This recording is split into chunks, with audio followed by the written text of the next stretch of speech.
Welcome, Chiefs Kingdom. Thanks for tuning in to this Red Kingdom Media production, bringing you raw, authentic Chiefs coverage. Make sure to like and subscribe to stay up to date on your team. Now sit back and enjoy the show.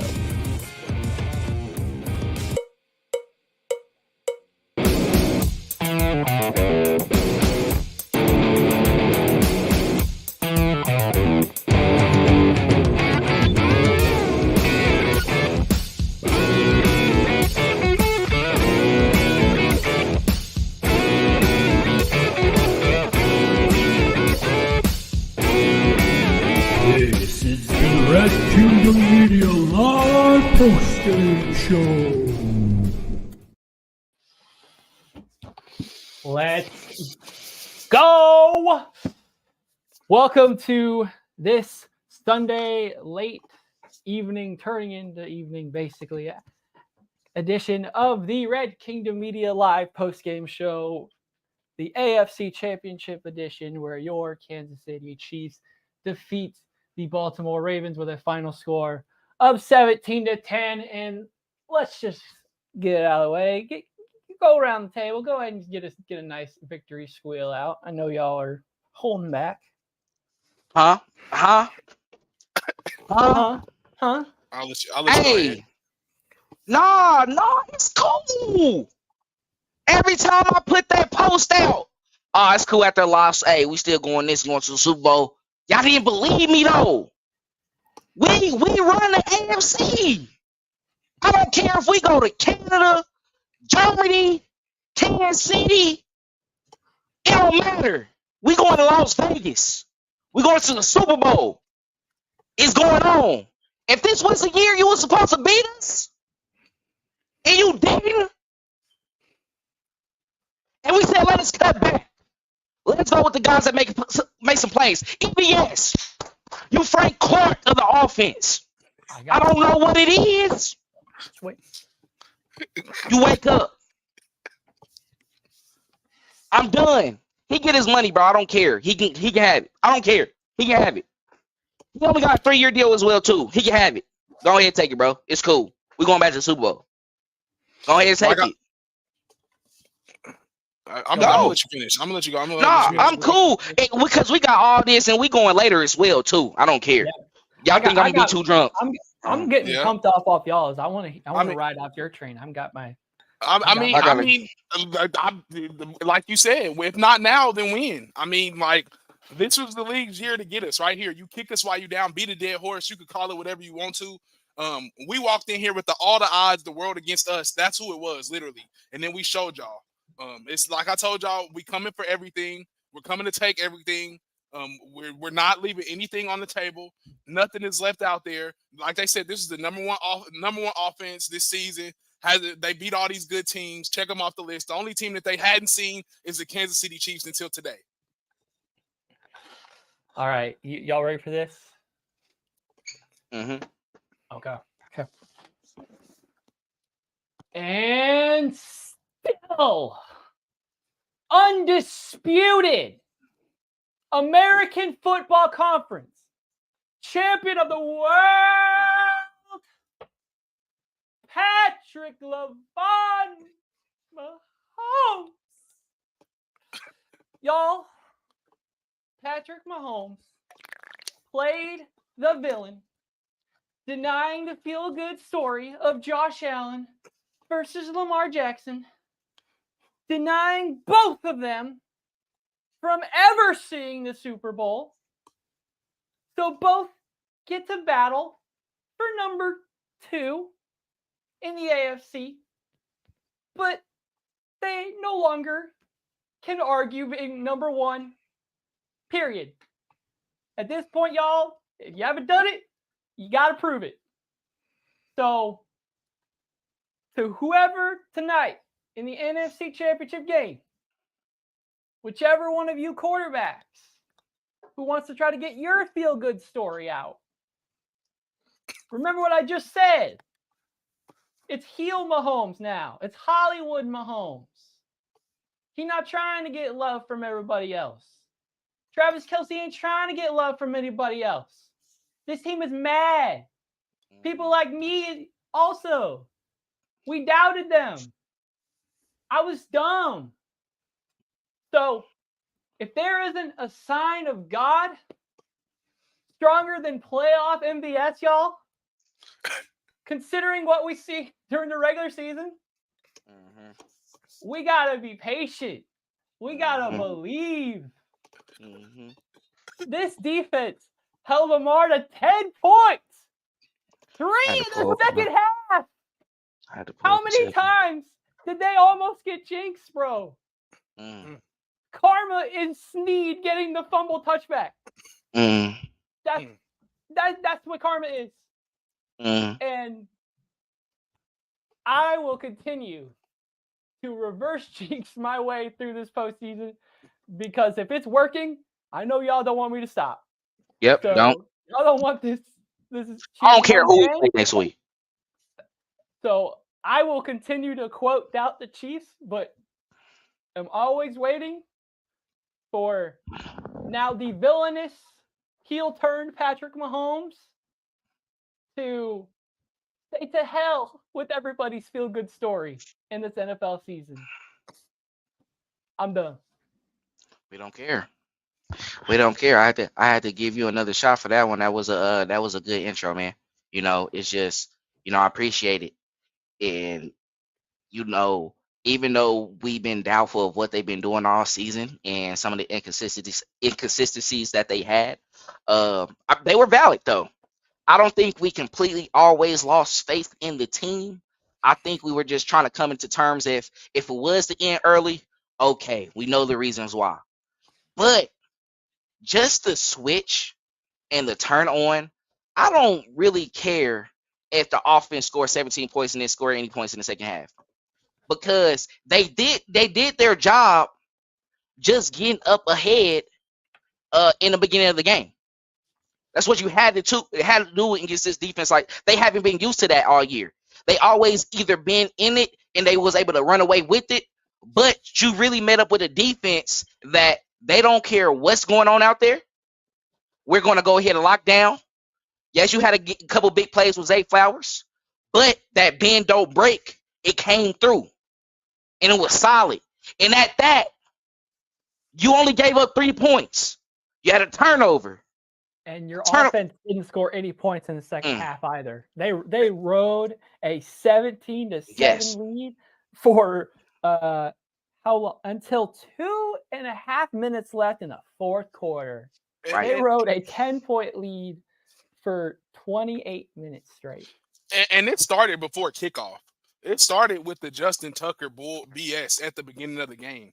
It started well before the game even kicked off. We were pissed off. Like he said, we had Normus Hunt's name is on that jersey. To go out there and lose with that name on your jersey is kind of a disgrace, especially to our organization. So this meant a lot more to the Chiefs, and they played like it. And I'm happy that they played like it because that's the type of chip that we need to have on our shoulders moving forward and the kind of moxie that we need to carry as fans. Understand that this was a down year for us. This was the year for everybody to kick us and beat us up. And they didn't do that. If it was any year that we were inconsistent on the offense, we had doubt, and you could cast doubt on the Chiefs' offense if you created the turnover. This was the year to do it. And unfortunately, the Baltimore Ravens didn't do that. They didn't cast doubt into the mind of the Kansas City Chiefs. And even if they did, I get the ability to cast doubt into the mind of the Kansas City Chiefs. You have the end all say all in Patrick Mahomes, which is going to cure everything. And he showed that. I mean, we win when it matters most. Like, that's all that matters. Spags came up with the game plan and was absolutely out of his mind today. That guy that we played against is going to win MVP unanimously. Going away. Dale owes us 4 T-shirts, bro. Dale owes us 4 T-shirts. If that T-shirt exists on the internet somewhere, Dale owes us 4 of those T-shirts. I've been getting fake links. I'm not putting my money into that. $20 for 47 cents. I mean, it seems real, but I'm gonna need some official. If y'all watching right now, please prove it because we definitely need one. We've been riding the backs of Spagnuolo all season. If this is a guy who's not considered in the head coaching talk next year, Chiefs Kingdom, we riding this wave with Spags and Reed going the rest of the way. A lot of people think that Spags could be the successor. I definitely understand that, but I think they're all going to enjoy the ride of the Kansas City Chiefs. If he's not getting any opportunities and they're not trying to steal him away, like they had conversations for EB, this is going to be tough for any team because you got a guy on the other side of the ball who understands the game, and he's a head coach in his own respect as well too. And it's like, you go ahead and do what you want on that defensive side of the ball. You never see Andy Reid go over there and bother him. He has it. And then your head coach.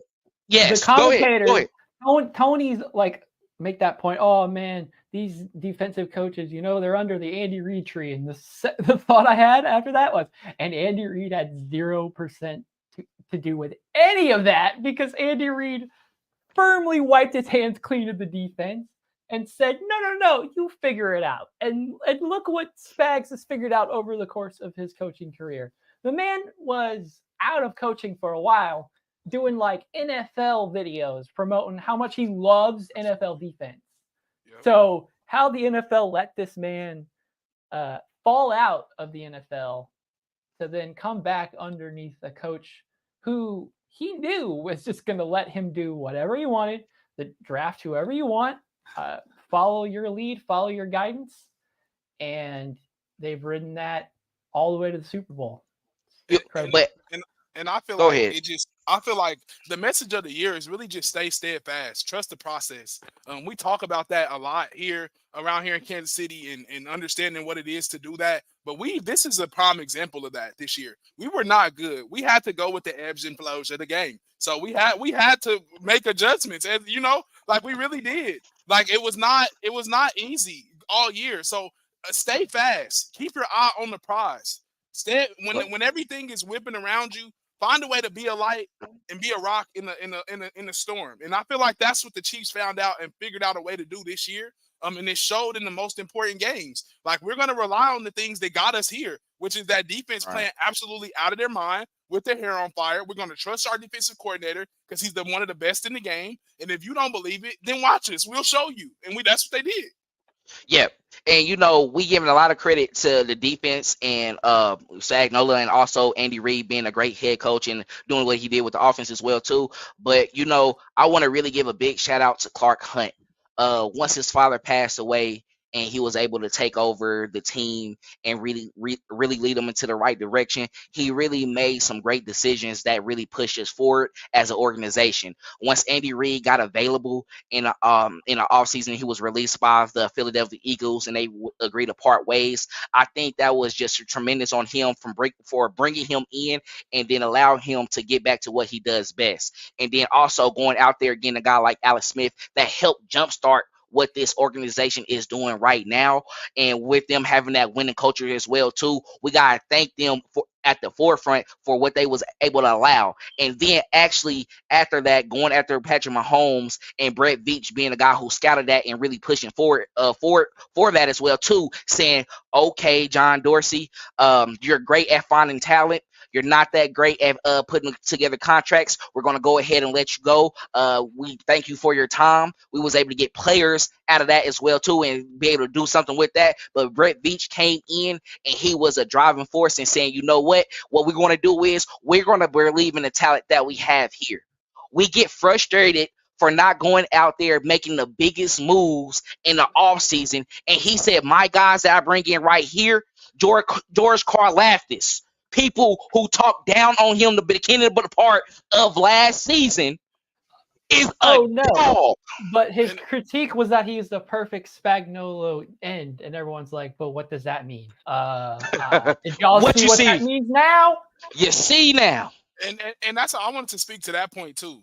Just trusting. Like I said, that just goes back to trust. Like drafting. We have to take hats off to our front office for drafting guys in your defensive personnel that fit your scheme. Not having to go outside and make moves, but you go and make subtle moves, little moves like Mike Edwards or like Justin Reed or like Tyrann Mathieu. You go make subtle moves or little moves like Mike Pennell, bring him back. So it's not so much the big things, right? It's like being on the same page, understanding what it is to have a scheme and understanding what it is to bring in players that fit this coach's scheme. I'm not going to be working backwards in my defensive coaches working forwards. We can't be working against each other. So I feel Right. like that with them working in cahoots and really being on the same page, that showed today. Trent McDuffie making a play out of the slot on Odell Beckham on an all-out blitz. Like, that is because of Steve Spagnuolo. That is because of Brett Veach moving up and getting a cornerback that says, hey, this can change your organization for the better. So, like, A guy who could have been in Buffalo, too. It could have been in Buffalo. So we just have to start with little things like that that we kind of we gloss over and we don't really shed a lot of light on. But like you said, we have to take hats off to that front office, coaching staff, the Chiefs organization as a whole. You do not get to go to 6 AFC championships and win 4. Like, this is what we are seeing is second to nobody in the NFL right now. No one. And Clinton, before you go ahead and give our spiel and everything like that, what we about to talk about and stuff like that, I really appreciate the offense, not really getting big-headed, feeling down because they might haven't played great in the second half, but understanding that at the end of the day, the team won. Okay, we're not that great this year, but guess what we didn't do? We didn't turn over the ball. We didn't put it in the other team hands. We always at least punted back to them. They had to come downfield, and we let y'all go to work. In the big moments when we had to, we got the first down. We going to the Super Bowl. We're going to wake up in a couple of weeks when we go to the Super Bowl. But, hey, just keeping their composure like, y'all been talking stuff about us all year. we going to come up where I want to. Of knowing what they needed to do in this game versus what they had to do in the Buffalo game. Right. Where that game was being aggressive 100% and knowing every touchdown is needed. Whereas this game, once the team had the lead, clearly they felt something, and Andy had the confidence in Spags and the defense to kind of just sit on it. The Ravens are really good against the run, and holding Pacheco to 24 carries and only 68 yards and less than 3 yards a carry.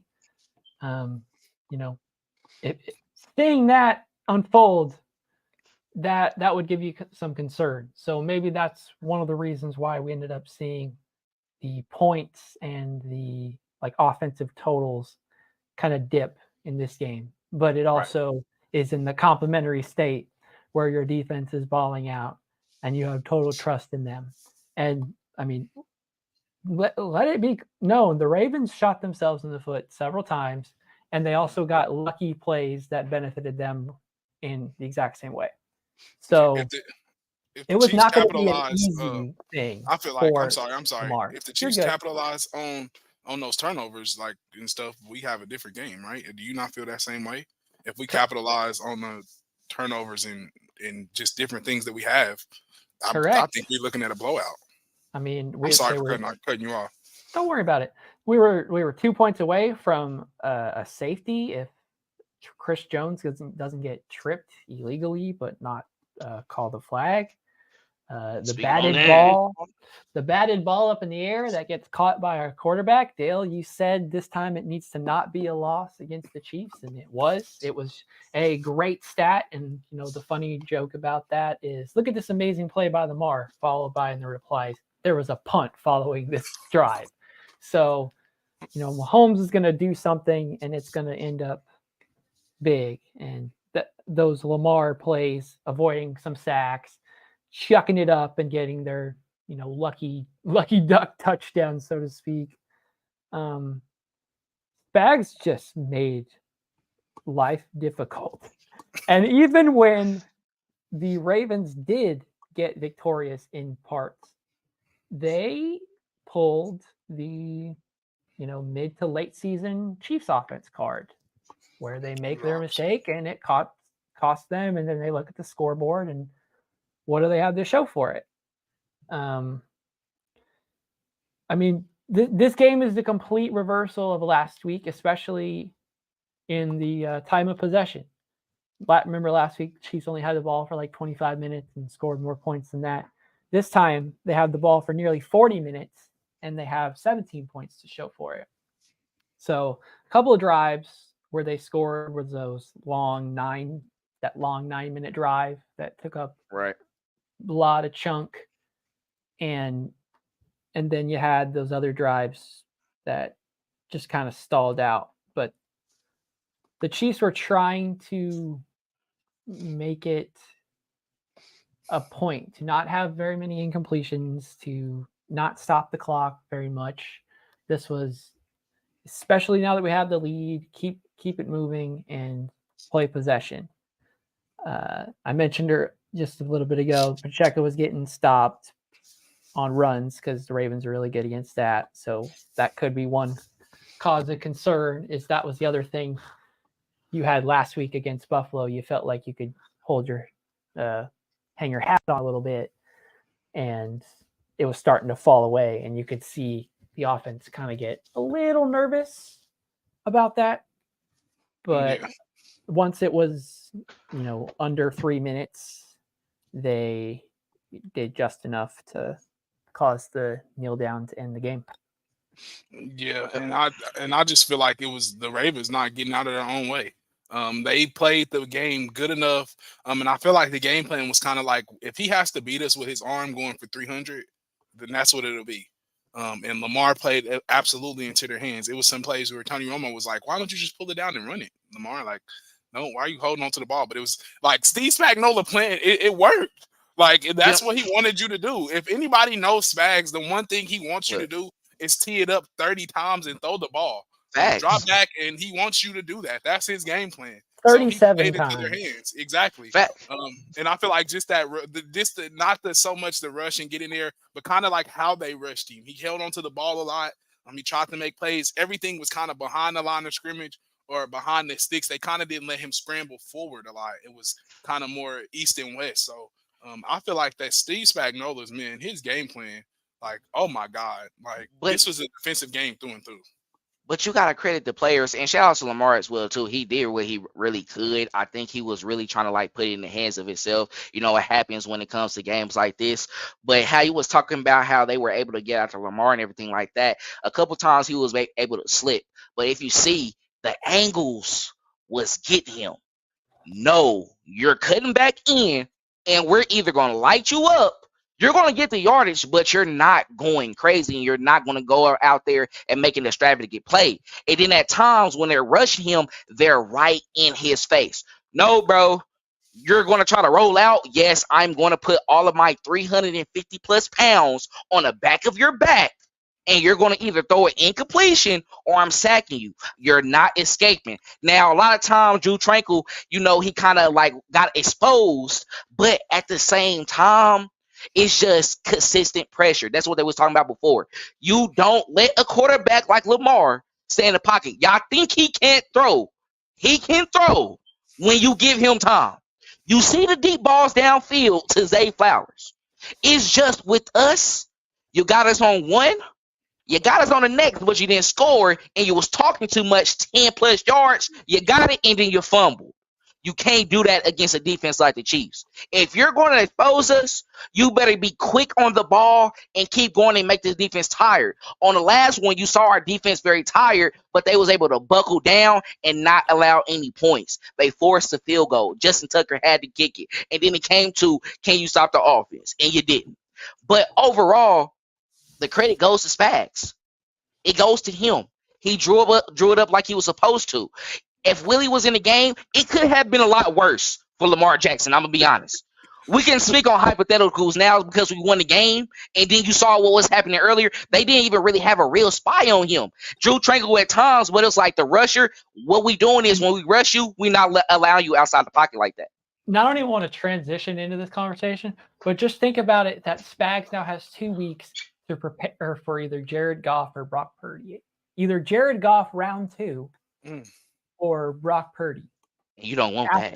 After he just stopped Josh Allen for 24 points and stopped Lamar Jackson to 10. So motivated.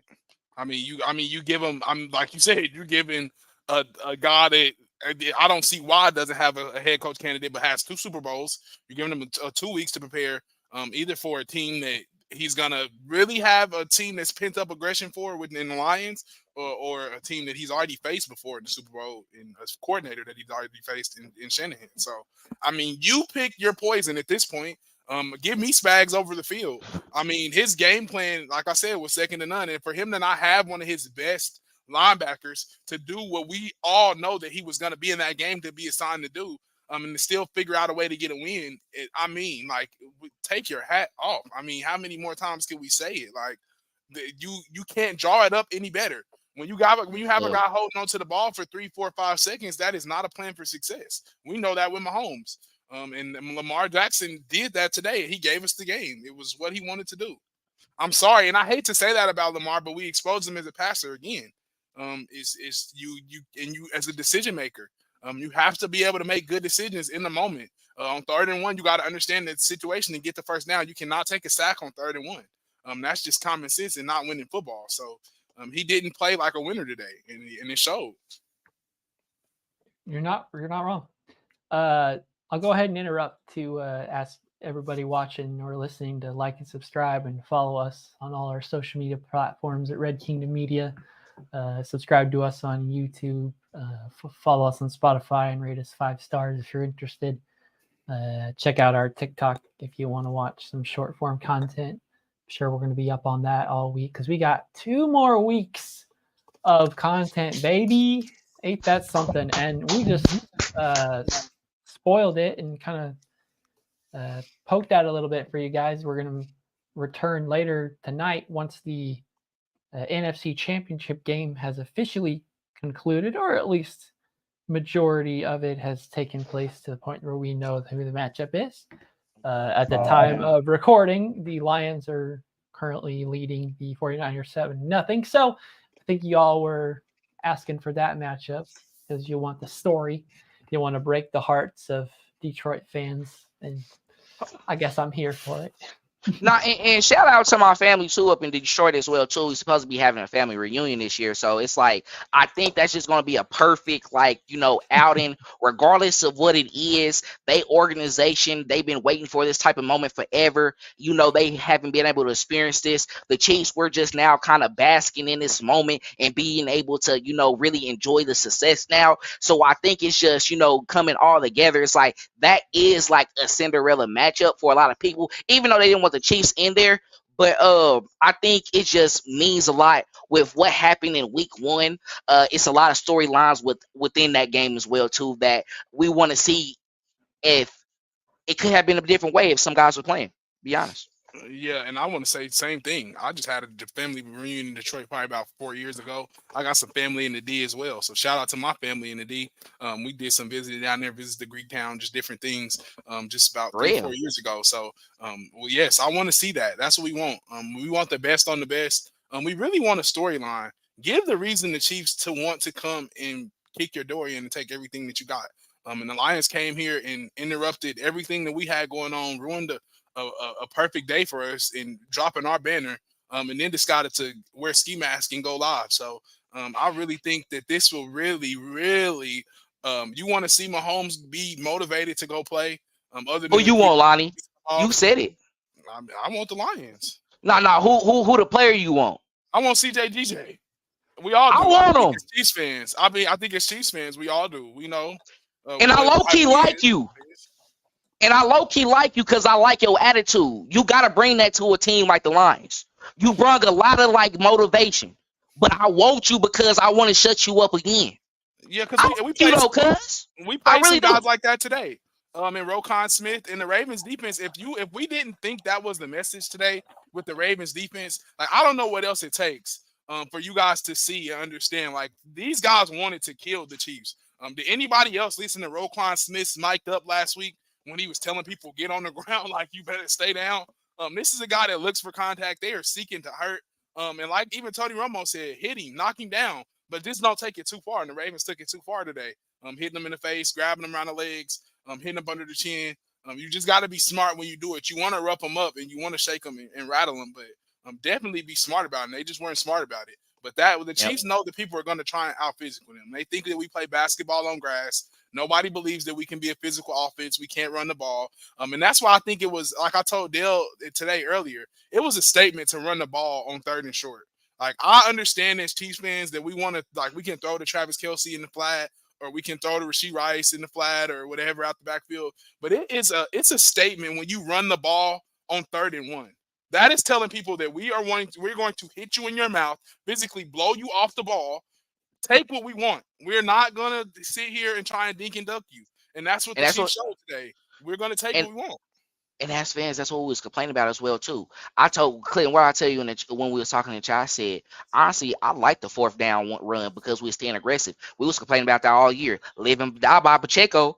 Hey, it just showed it's like we're not going to outthink ourselves anymore. If we feel like we're more physical than you, we're going to go at you. That's a good stop. They're a number 1 defense for a reason. The one downside of that though is because it didn't work, it definitely warped Andy's thinking of when to go to the run, because there were times, I want to say, prior to the first half ending where the Chiefs were very pass happy when they could have just ran it out in what was already working.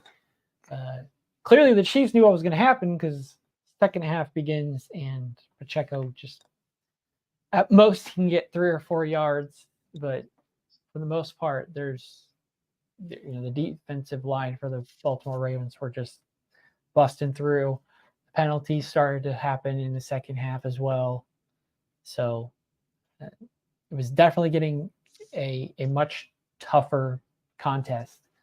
And thankfully, the toughest unit happened to be the Chiefs defense this game. Mm-hmm. For sure. And I mean, you going back to that as well too in the second half where he was getting 3 to 4 yards. I look at that as like, us being gritty as well too, and really being down in the trenches, because at the end of the day, it's still a wear and tear on your body, even though you're getting a couple stops. But at the same time, it did set up for what we had with MVS at the end of the game with a big pass downfield, because you got to be honest still, and like, that has. How many times have we seen Pacheco legitimately get stopped at or behind the line of scrimmage? It hasn't happened much, but it was happening quite a bit in this game. A little bit. There was hope that Tooney would maybe come back, but that this was going to be way too soon of a return. I'm not saying Nick did bad in his absence, but maybe that'll have something to do with it if we get one of the Pro Bowl left guards back on the field. If we start to see more of those runs, at least go for a minimum of 3 to 4 versus a negative gain. And I think we saw it early on in the game, and they took advantage of it. I think the Chiefs knew when they were going to be able to get them early because they're aggressive, get them coming downhill, pop some big ones, and that's what they did. They took advantage of it. So we took advantage of our opportunities when they presented themselves. But I feel like you have 2 of the best linebackers in the National Football League, period, point blank. Roquan Smith and Patrick Queen are not any slouches. These are guys that are, if not just as good or better than Willie Gay, Nick Bolton, and Gray Dreamlaw, and Fred Warner in San Francisco. Niners or Lions have just as good of a linebacking core coming up as well. So absolutely tough challenge. Yep. Yeah. So it's just, I feel like it caught up to us there. And it is going to catch up to you eventually. If this is the NFL, you have to expect people to make adjustments. But I feel like Mahomes made the adjustment too and just took the chance when he needed it, and it ended up being MVS over the top. You want to bring all your linebackers down? We're going to hit you for a big play. And it didn't take 2 like it did against the Buffalo Bills. It just took 1, and it ended your life. So, And I want to go back to when Clinton, when you said about Tooney as well too, when you can see like you at times it's like you really didn't see much missing, but I did see on a couple plays, because even Tony Romo and also Jim Nance alluded to earlier as well too. You saw it on the delayed blitzes where when one guy was coming up the middle, I think it was either Roquan Smith or Patrick Queen, and it was flying at Patrick Mahomes. And then you also had Humphreys as well too, who was like not Humphreys, but Cal Hamilton too, who was really playing in the box very well. They were able to disguise it and get to him a little bit quite efficient. Like it threw him off in the second half once we start not scoring points. But you saw him miss a block, which could have resulted in, if he was able to pick it up, maybe we could have pushed it downfield, get it to the flats, maybe get it to the guy across the middle, and then you are extending that you're extending that possession. So if Tony, if he's able to tough it through, and I think seeing us going to the Super Bowl now, he might want to push towards that sprain a little bit and have 2 weeks where he can get it together. seeing him back in the lineup is going to be beneficial because he's a great pulling guard as well too, and you didn't see it as much in this game because you saw it a lot when he went down last week with Creed Humphrey. Kind of like once he snapped the ball, he's either going to wherever side the ball that was running to, and he's pulling and was giving them that extra blocking, was able to convert and get downfield, and you will see that 5 to 6 plus yards with Pacheco. And with you mentioning Creed Humphrey, that's perfect transition because I was going to mention with Tooney being out, maybe that also exaggerated the low snaps out of Creed because that has been like a problem throughout his career. Just kind of being a left-handed snapper, Right? not something that happens much. So like you said, if he's having to insta block right after the snap, which is like the hard thing about being a center, maybe not having Joe Tooney right next to you gave you that extra urgency, so you didn't put as much precision on the snap. Some snowball effect that resulted in the little bit of struggles. And then with that, the right side of the offensive line started to have some penalties and stuff towards the end of the game. Trey Smith, everyone's going to clown that holding call for life, so won't even justify it anymore. But the Jawan Taylor, Tony Romo, there's a penalty. It's got to be on Jawan Taylor. Look at that. It is the most penalized guy.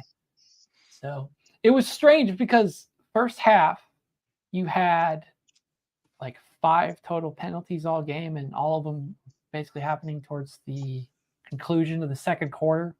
Right. And then you start having a little bit more start to pile up, and all of them, for the most part, justified. Baltimore wasn't a lot of interference calls that they didn't get. Obviously their celebration call that Karma would remove a touchdown off the board from the same guy who celebrated. It's very funny if you just want to look at the receiving leaders for both of these teams. You had Zay Flowers, who had 5 receptions for 115 yards and 1 touchdown, which was the Lamar didn't get sacked, so heave it over their head. He almost had a second one if he had decided to not fumble, a la Mecole Hardman did last week. And then for the Chiefs, you had Mr. Jerry Rice, record breaker himself, Travis Kelce, with 11 for 116 and a touchdown. So same production. Obviously, Travis got twice as much targets and receptions to get the same amount of yards. But all that talk that Travis might be slowing down, evidently he was just saving himself for the postseason. He didn't care about 1,000 yards in the regular season. He's caring about adding some rings to his hands, bro, trying to flash some bling. Yeah, I mean, and when it matters most. But I want to speak to that point of the offensive line. I don't want to shed too much light there and make it feel like Alan Grady got exposed. And we didn't have the explosive runs like we usually do. The first quarter, was all. It was good. Nothing but phenomenal. And I'm just saying, even in his pass sets, it was good enough to be going up against the best pass rusher as of right now. Oh, yeah. Absolutely. That pass rusher that he went up against is the best pass rusher in the league as of right now. Like, he leads the league in sacks, if I'm not mistaken, right? Who? Oh, in Uduke? If he doesn't lead, I think he's close. I don't know if he Might be leads, close. but I think he might Probably. be a leader, as in a rusher from the interior. Inside, Yeah. like a D tackle. I think, but if I'm not mistaken, he's had over a 10-sack season this year. More than likely, for sure.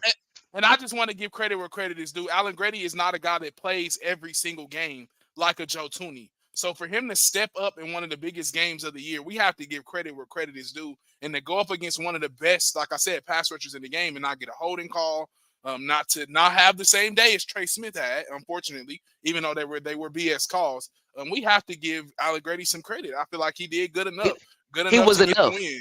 He was enough, and I think that's what we're okay with, because if you look at what we saw on paper and also what you saw on the field as well too, the Ravens defense was the number 1 defense for a reason. They adjusted and they did well, but you weren't the reason why we lost. You weren't the guy who got the penalties that Trey Smith got. And I'm fine with that, because I can expect an all-pro, a great player in Trey Smith, to be able to be able to go over that, be able to put that in the back of his head and move forward. I'm fine with that and transferring and going into the Super Bowl as well too. But Allegretti, you being able to just keep your composure. Sometimes you're going to be beat. That's fine. This is God who is supposed to be better than you. You're not the starter. You did enough. Now we're able to live to fight another day, fight for the Super Bowl, and we see what the X-rays say later. At the end of the day, Allegretti was a guy. He was able to move across the entire line. He can be center. He can be right guard. He can be left guard. They even put him at right tackle before. You can do it with him. That's the type of guys that Andy Reid like. So I'm okay. It's not the same situation. Thank God, everybody. This is not Tampa Bay Bowl. So you don't have to worry. You still got Donovan Smith. He gets to avenge it, though. He does. If he does, get the opportunity.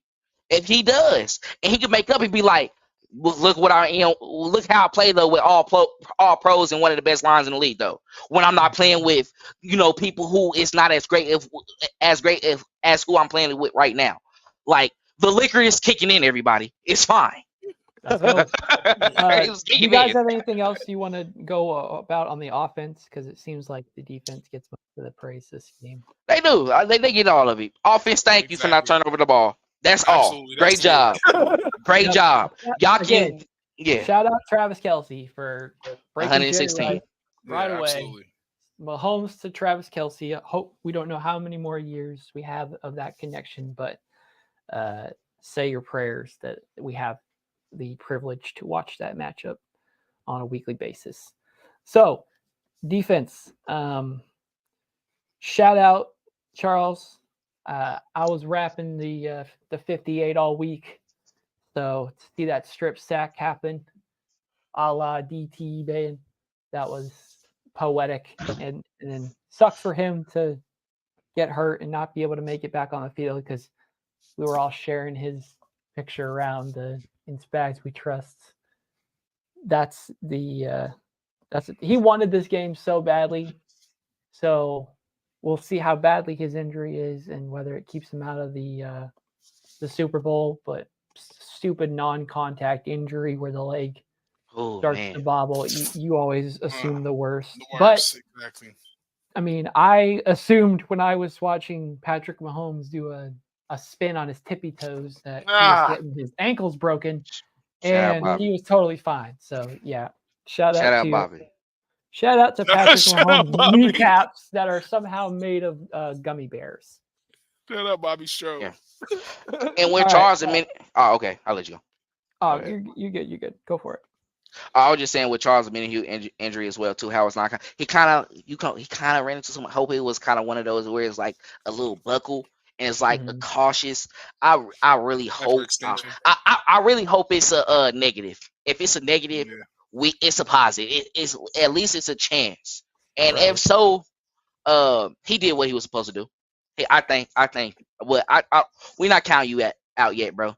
For you to be able to still be up, I mean, that's always a positive sound. We know that doesn't matter when it's injuries like that. We're not even gonna say it because we don't even want to wish that on you. But exactly. Yeah. Hey. So Charles gets one of the sacks, and then George. We talked about him earlier, Mr. Prototype Spagnuolo defensive end. Coming out of college, the knock on him was that he wasn't going to be a speed rusher. I mean, I saw him get to Lamar pretty fast. I don't know about you. I mean, that white boy, he can move. Maybe that really movement in the water, all that extra resistance. Maybe it got him ready for it. Yeah, just swim the waves of offensive tackles, baby. Yeah. And then shout out Justin Reed getting the other sack on the safety blitz and getting caught on the mic after the fact. Total sacks they had because I think I said 3 for prediction. And Tershawn evidently had one. Yeah. See, yeah, man. And you got your interception too. And it wasn't Mike Edwards. It was Deion Bush, his replacement. Ain't that the wild? It was somebody in that. You were like, if Mike Edwards is here, he'll get an interception. It was like, no, fam. The guy. And speaking of Deion Bush, he just tweeted out. He said, "I love Spags." The whole secondary loves Spags, bro. Like, if that's one position he knows how to take care of, regardless of the guys we had before. And Charvarius, I know you miss it, bro. I know you miss it, bro. I know you miss it. That's why I gotta be on the belief that there's no way that Spagnuolo lets L'Jarius Sneed walk out of the building. I feel like he loves that man. I need him so much and trusts him. Even we saw him have the worst moment occur, but then he gets the karma right back. The ball is right in front of him. He falls on it to get it back. It's amazing. If you look up L'Jarius Sneed and you type him up, it doesn't make sense how he succeeds the way he does. And the fact that he does, and it's all just like toughness and Louisiana grit, I guess, right, is just a testament. Like we said it earlier, shout out the front office to be able to find talent, figure out who Spagnuolo wants, figure out what the traits that Spagnuolo likes, and just throw numbers at it. And if you give Spagnuolo the time and the freedom to come up with the most wildest game plans, if the players execute, because I will say that first couple drives when the blitz was not getting home and Lamar was not getting tackled, you had that thought that, dang, Spags is on one and the players just can't execute because like Lamar is just, him. Yeah. But the defense tightened up. They held on. They kept up their assignments, and they made the plays at the right time to force stop after stop and allow Baltimore to make their mistakes. A fumble into the end zone for a touchback. I just mentioned an interception in the end zone for a touchback. Spags was daring Lamar and company to go down the field and score. And they didn't do it. And they were gracious enough to let them kick a field goal at the end to make them happy about their only 7-point defeat instead of the 10-point defeat and the 10-point lead that the Chiefs, again, were holding from halftime through the end of the game completely. If the Chiefs win the Super Bowl, I think Spags has a right. Y'all need to pay my boys whatever they want. And what I mean by boys is Sneed and Chris Jones. I don't care. I know we've been preparing for Chris Jones to leave in the offseason. Really, after this performance, I'm going to talk about this a little bit more as well, too, later on. So, let's get into it. I don't care how you do it. You got to figure it out. Okay, then let's get into it. Let's get into it. Well, I just want to say this really quick about Charles. I wanted to just say Dale called the strip sack too on Charles. I wish we could record our conversations, but Dale has a way of manifesting stuff weirdly on the phone. I told him to stop. And next thing you know, we end up getting a strip sack. But how crazy is it for Charles to go out, and we don't want him to be down, but Felix has been inactive. A hometown kid may play in the Super Bowl for your hometown. I mean, like, if that is an incentive to come out and show your talent and rise to the occasion, I'm looking for Felix to get his number called no matter what happens here. And I would not be surprised if the hometown kid that feels like all of us on this podcast doesn't have a day. I wouldn't be surprised. Sure. Well, Dale, I'm going to call you out. If you think that the Chiefs can afford to bring back CJ and LJ, that means there's no wide receiver coming in. And I don't care. Might even mean you want it. So this was enough. MVS, just sit on ice, baby. You don't have to lift a finger until January. Y'all gotta hate me. Y'all gotta hate me. Don't even do anything. Y'all gotta hate me because the recipe, they showed it. No turnover. Don't put. Hey, we miss him downfield. It's not like he fumbled the ball or really caused any interceptions. It's just he's not there or making plays at the end.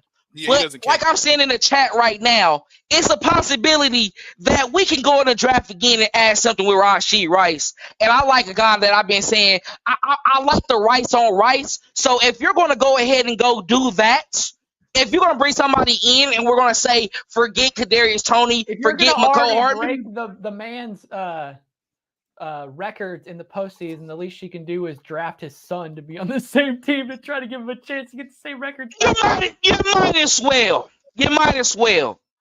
Yeah, might as well. Might as well get some Super Bowls like your daddy. Come on. And you went taking it. defense. You went defense the last 2 first rounds. I mean, it's here.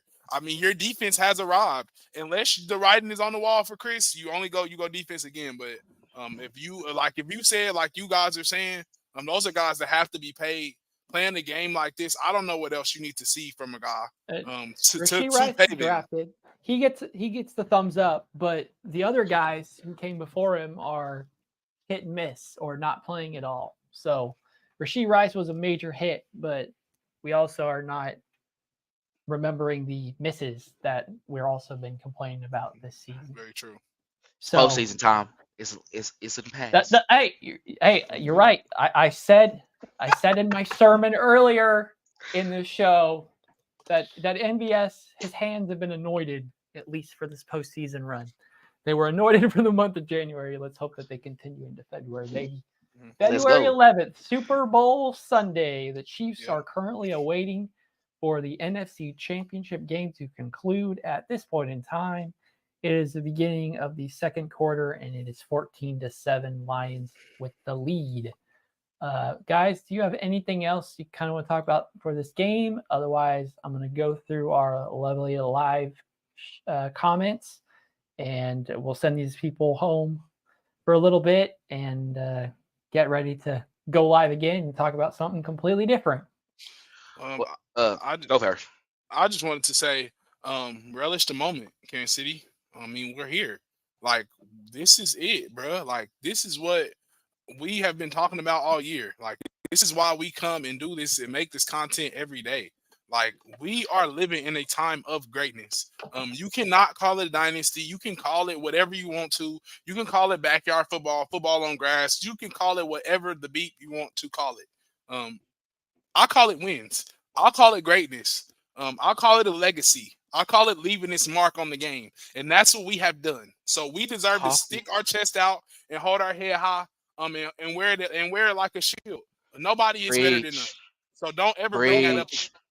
Like, hold on. Like, that conversation needs to stop. What? Yeah, like nobody. I don't think we have millions have tried and millions have lost. So to the millions and the millions of people that want to continue to keep trying, they all in the ring and let's go. The playoffs just started. Go for it. Go. Do it. Look, hey, great game by the Kansas City Chiefs. Good job. You did what you're supposed to do. Defensively, shout out to y'all. Y'all did it once again for us. I know we asked for y'all a lot this season, but hey, it's y'all time to shine because, like I was telling Lonnie earlier now, it's our time to go ahead, submit the dynasty. They said, Mahomes, get to three, and you do it. For this upcoming game that we about to go ahead and enjoy and watch right now before we come back in and have a good time and talk about it and discuss this matchup, what's going to go on for the Super Bowl. I think with both teams right now, it seemed like Detroit Lions is punching them in the face. And I think that's their goal going forward for the rest of the postseason as well, too, because they feel like they don't have anything to lose. They weren't supposed to be here. So right now they're just really going off of just really that negative energy and feeding it and really playing well. San Francisco 49ers, we know Brock Purdy has a lot of weapons. If they're healthy, they can really be effective, and that defense as well too, they can get stopped. So I think just evaluating from what we see with this team, from both teams, what can the offense do against these teams? If they did the same thing of what they did with the Miami Dolphins and also the Buffalo Bills, and they come out on fire and it's just consistent and going out, it's going to be a long day for them. So at this point right now, what I'm seeing, once we come back healthy, this team can be solid and we'll be good to go for the rest of this postseason. Well, for the Super Bowl, because it's over now. Hey, y'all got me hyped. Hey, Dale, I want my own what chant. Okay, you ready for this? Uh-huh. All right. Oh no, shit. It's playoff time. What? It's the divisional round. What? Has Patrick Mahomes ever lost in the divisional round? What? Nope. So moving on. AFC Championship game. What? We in the AFC Championship game. What? Are we playing against a quarterback named Tom Brady or Joe Burrow? What? We're not? Okay. We going to the Super Bowl, baby. What? We playing in the Super Bowl. What? Are we going against Tom Brady or Joe Burrow? Nobody. What? All right. Then I think we know what the outcome of this week's game, baby. Woo! What? Let's go. Let's go. We can't do it as great as Pat McAfee and them. I'm watching y'all tomorrow though, because I'm there. We tapped in all around the world. We tapped in. The Chiefs are still the Chiefs. Let's go. Your brother Quan in here. Go Chiefs. Yes, let's sir. Yeah. Go Chiefs, baby. Dub is a dub all day. Get it, however. Let's go. What? Man. Let's go, boys. Yeah, it's time. We could say that. We might as well be brother. Yeah. We don't call it laying down. We just think it was some adjustments made. But he always ran hard. He always Super Bowl time. We already know. Let's go. Shout. Hey, Zay thanks for winning this game, baby. Thank you though. You were solid. I want to say this to Zay. Zay is gonna be a great player. But just not today. I'm sorry, Zay. I wish you was with us. They was too thirsty to take you. We wanted you, and then we was on you right. That would have been lovely. We took you. Try next year. We can draft. Yeah, we definitely can draft 2 guys. Like, we gonna definitely talk about it more, man. We're just saying it's hard to replace. Tap in tonight. Tap in tonight. Fantastic that we get to talk about continuous Chiefs games and we don't have to talk about freaking draft talk, guys. In 2014, that was like the height of us. The height of our fandom was talking about who our favorite players in the draft were at pick 17. That was what we had to look forward to. Those days are done. And I cannot be more thrilled that is the freaking case. So Joe Cullen smoking a cigar. I got nothing else for this Chiefs game, man. I think we could go all night and no actual breaking down of the game takes place. Just a lot of gloating that here we are, baby. We did it. Go chill with y'all women right now. I'm about to go watch sneak and watch a little game a little bit, but go chill with them right now because we definitely got to come back. We said it. We said we was coming back for y'all after this game. If we won, we got to see who the winner is. We doing the after hours. We'll see if we get some guys to come tap in with us and talk it with us. We'll let y'all know. But we coming back tonight. Be ready. We tired. I'm going to work sleepy as hell. Hey, you go happy though. It's better than being disappointed. Oh, I promise. It's better that we're wired about a win than being like, I'm so mad that I can't go to sleep and I got like the rest of this evening to waste. We get to celebrate and watch a team that's two teams go against each other where you know that this Chiefs team looks at those and says, boy, if we don't come out and whoop those teams, we did something wrong. Right. Promise. Right. And Clint, I told you earlier, I said, you was like, would you rather go to the Super Bowl and lose and, and keep the record intact? And I was like, I just want to go to the Super Bowl because I want to still make content. I want to talk to y'all. Because at the end of the day, we still got a chance to win. It's not played yet until February 11th. Anything can happen. And the thing is about the Chiefs, it's not the same as Tampa Bay. We really, all our key guys is ready to go. Willie Gay, I think that's why Andy Reid is smart. He make those smart decisions. Bro, you could have probably won today. We might win. Y'all defense is like that. Be there for the Super Bowl when we need you. When we trying to get number 3 together. Smart. Tony, you the same way. You know what I'm saying? Like, you got those opportunities. That's just being the coach you are and understanding that you are confident in how you will call the game and you confident in your players. Shout out Kansas City Chiefs. Can't wait to talk to y'all later, man. Yes, sir. All right. Well, I'm not going to waste any more time because, like I said, we're going to come back and talk even longer. So thanks for all who joined us right after the post game. And if you're listening after the fact and enjoyed it, thank you so much. Enjoy your victory Monday, and we'll find out who our opponent for the Super Bowl is later tonight. God bless you all. Go Chiefs! Thanks for checking out this update straight from the heart of Chiefs Kingdom. We appreciate your passion, so please leave a like and follow us wherever you tune in from. See you next tailgate, your trusted source for all things Chiefs, Red Kingdom.